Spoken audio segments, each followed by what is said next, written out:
Hello friends. तो आज हम कुछ टर्म्स देखेंगे। आई होप आप भी इन टर्म्स से एनकाउंटर हुए होंगे। आपको कुछ टर्म्स समझ आई होंगी, कुछ टर्म्स समझ नहीं आई होंगी। ठीक है, इसको कहते हैं जेटिपाल टर्म्स और जेटिपाल सिस्टम। यहाँ पे जी का मतलब होता है रेविडिटी। इसका मतलब होता है number of times a women has been pregnant, मतलब कितनी बार प्रेग्नेंट हुई है। इसमें जो लेटेस्ट प्रेगनेंसी होती है वो भी इंक्लूड होती है, number of living children include होते हैं, नंबर ऑफ अबॉर्शंस इंक्लूड होते हैं। ठीक है, यदि फीमेल अभी प्रेग्नेंट है वो भी इंक्लूड होगी।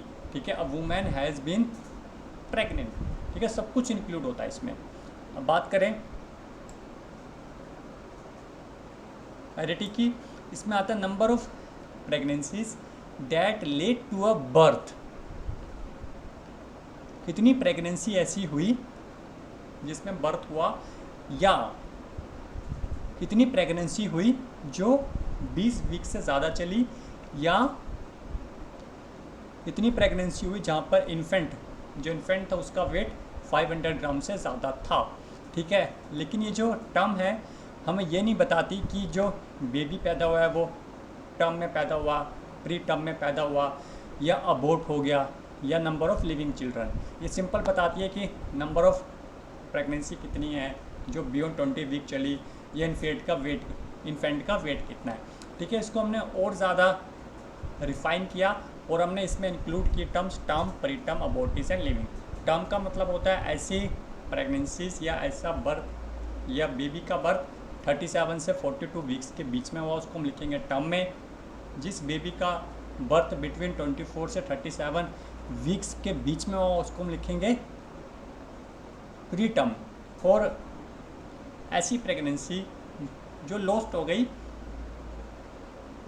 रियल टू 20 वीक्स, मतलब 20 वीक होने से पहले पहले ही अबॉर्ट हो गई, चाहे वो आपका स्पॉन्टेनियस अबॉर्शन हुआ हो, थेरापेटिक अबॉर्शन हुआ हो, या टॉपिक प्रेगनेंसीज भी हो सकते हैं। तो सारा का सारा हम लिखेंगे अबॉर्शन में। और the last one is living. Living का मतलब होता है अभी उस फीमेल के कितने लिविंग बेबीज हैं या चिल्ड्रन है। तो एक एग्जाम्पल से उसको समझते हैं। एक एग्जाम्पल है, a 28 year old female is a 25 week pregnant. मतलब अभी जो हमारे पास जो फीमेल आई है वो 20 वीक प्रेग्नेंट भी है।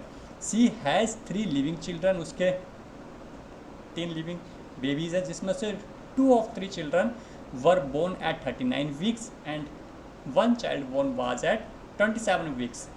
2 years ago she had a miscarriage at 10 weeks gestation.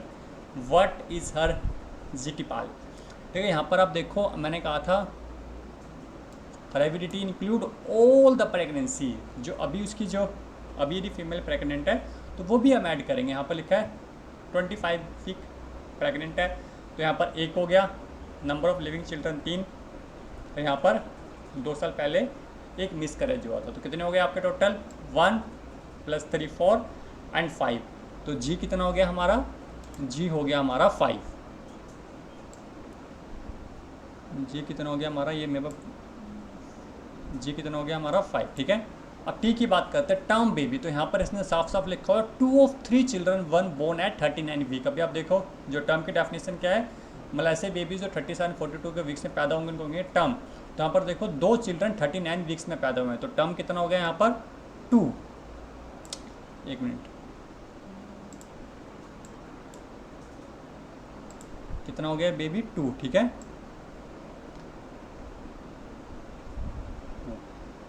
ठीक है, अब बात करते हैं पी। पी मतलब प्री टर्म। यहाँ पे लिखा है 1 चाइल्ड बोर्न वाज एट 27। यहाँ पर देखो 24 37 मतलब प्री टर्म, तो यहाँ पर आ जाएगा 1।